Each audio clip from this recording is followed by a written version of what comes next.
E eu estou aqui para falar de um tema extremamente importante, que eu tenho certeza que você já teve contato com isso, que é o medo. O que tem a ver liderança, comportamento com medo? Tudo! Então eu vou trazer aqui com uma base metodológica, com estudos científicos, o quanto este fator, ou esse sentimento, ou esse estado de medo ajuda e nos atrapalha. E como que a gente consegue lidar com isso. Você já teve medo de tomar uma decisão na sua vida?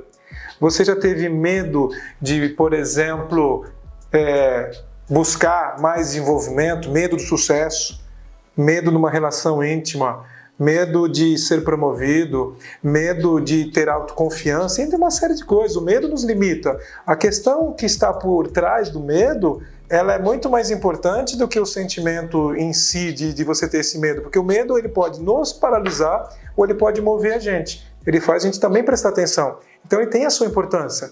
Não existe ausência de medo. Medo sempre vai existir, mas quando surge o medo, existe uma outra coisa que surge também, que é a coragem. Agora, quando o medo está te limitando a tomar algumas atitudes, e o medo pode também te gerar alguns comportamentos negativos, é onde a gente tem que começar a trabalhar. Essa é a grande questão. Então pensa no seguinte, se você já se identificou com algumas perguntas que eu fiz aqui, talvez é você que deva refletir agora sobre alguns comportamentos. Muitos líderes, muitos profissionais, quando são agressivos com outras pessoas, isso é um indício de que ele está com medo de alguma coisa.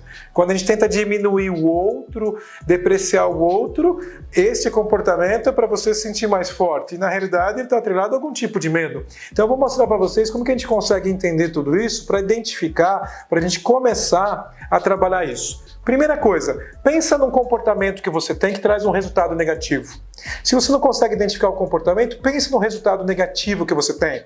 Por exemplo, um comportamento negativo que está atrelado ao medo é não sabe dizer não, quer agradar todo mundo constantemente, escassez. Por exemplo, um comportamento de escassez, você tem que juntar dinheiro, não quer gastar com nada, está atrelado também ao medo, mas é um comportamento negativo. O outro comportamento negativo é você quer ser melhor em tudo constantemente, você é o bonzão em tudo, uma necessidade absurda de se sentir importante, está atrelado ao medo. Então estou trazendo aqui para vocês comportamentos negativos. Só que esses comportamentos negativos, eles surgem muitas vezes num primeiro comportamento, que depois eu tenho uma sequência de comportamento. Esse primeiro comportamento eu vou chamar de gatilho emocional. Sabe quando alguém fala assim para você, eu não concordo com você, você já sente um nó na garganta ou já reage negativamente? Esse é o seu gatilho emocional. Quando alguém fala assim para você que te critica, quando você é criticado e você já tem um coração palpitando, fica nervoso e assim a pele muda de cor e você vai lá e tem um comportamento negativo ou fica quieto, calado. Isso são gatilhos emocionais. Comportamento negativo que gera um resultado negativo, ele começa num gatilho emocional. Antes disso eu tenho o quê? Eu tenho a crença, o modelo mental. Que eu já tenho alguns vídeos que eu passei aqui para vocês, entra aqui no meu canal, você vai conseguir também assistir esses vídeos. Mas depois desse padrão de pensamento, eu tenho o quê? Aquilo que a gente valoriza na vida, são os nossos valores. Antes dos nossos valores, de serem nossos valores, eles eram, de certa forma, necessidades. Necessidades que nós temos, que em algum momento da vida se tornou algo que eu valorizo.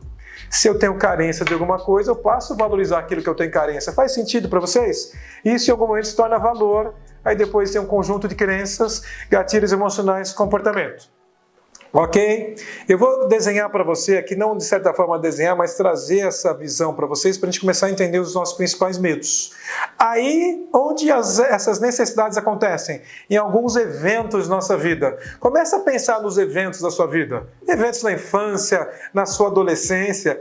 E esses eventos na sua vida, o que eles fizeram? De repente, é uma carência de atenção do seu pai, é uma comparação entre irmãos, você foi muito cobrado para ser perfeito, excelente constantemente, você passou uma situação de escassez na sua família, onde o seu avô tinha muito dinheiro e de repente perdeu todo o dinheiro e você tinha que viu os seus pais contando tostão, contando dinheiro para poder manter a alimentação na sua casa.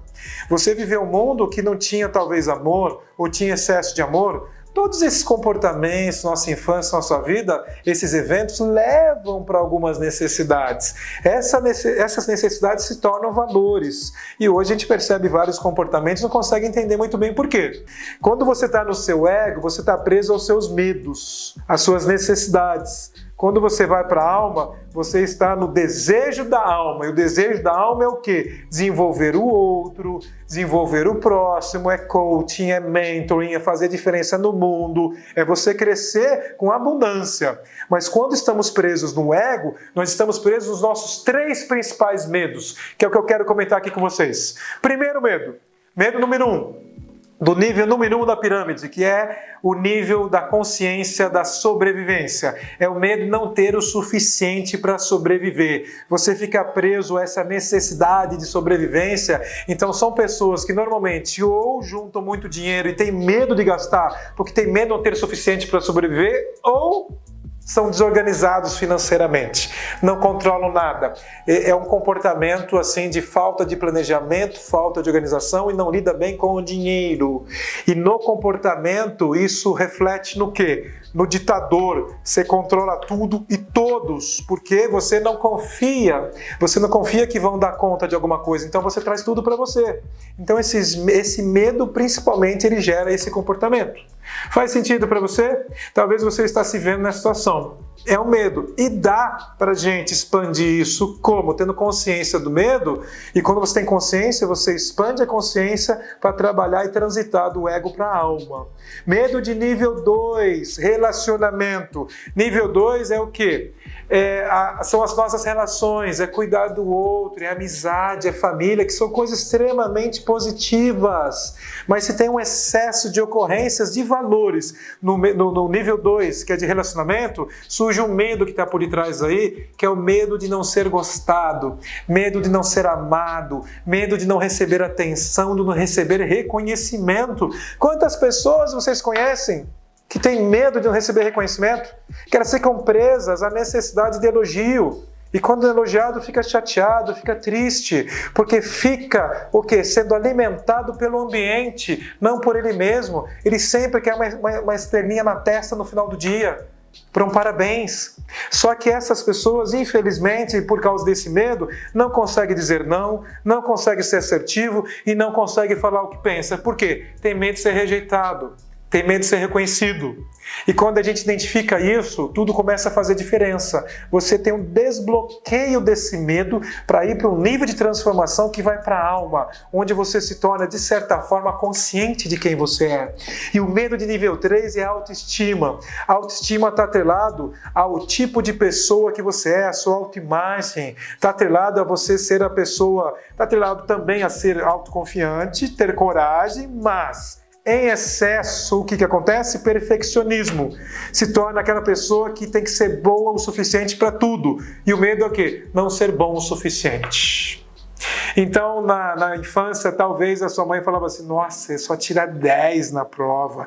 Meu filho é brilhante, é maravilhoso. Você criou uma necessidade de ser excelente em tudo. O dia que você tirar 9,5, sabe o que vai acontecer? Você vai se cobrar. Você vai se chicotear. Quantas pessoas eu conheço que se cobram, mas se cobram porque erraram 1%. E aí você se torna um profissional burocrata, controlador também, centralizador. Por quê? Você tem que ser importante. E o grande problema desse medo é você começar a satisfazer o seu ego com coisas, cargo, status, carro, e não mais com as emoções. Quando você se desprende desses 3 medos, você se torna uma pessoa mais livre. Entra para o 4º estágio de transformação, que a palavra é essa mesma, transformação. E aí você vai rumo para a alma.